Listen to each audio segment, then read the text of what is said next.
maybe a little story time right now. Okay. Is it true that you actually got cut from the Maryland golf team?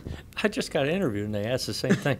Yeah, I did. My freshman year, they kept 12 guys and they had 12 rounds of qualifying. I finished 13th and was out.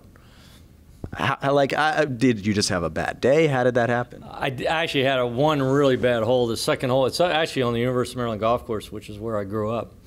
And I know the golf course like the back of my hand, but the second hole was a 240-yard par 3, and I pulled it over into this dry creek, and I ended up making a 11 or something on it because I couldn't get out of the creek. Once I committed to being in the creek, I was stuck in the creek. And it was all rocks. And anyway, I made 11, and that messed me up. I'm sorry about that 11. It messed you up, I guess, for a bit. You obviously had a great career. Why didn't you give up on golf right after that? Oh, I knew I was, I was passionate about it. It was what I loved to do. I loved to practice, and I loved playing. Back then, I played more than practiced.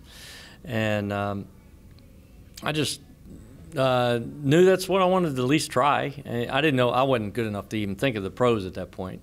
Even after college, even though I turned pro and I went to the mini tour, but I wasn't ready for the regular tour by any means, and it took me a long time, and I didn't get out until I was 31 too, and so it was a long, long process. But I had one goal, and the goal was, how good can Fred Funk be? Is it good enough for the tour? Great. If it wasn't, I knew I gave it a shot, and I wanted to believe that I gave it all, and gave my everything I had to try to get there. And if I didn't make it, then at least I could live with myself.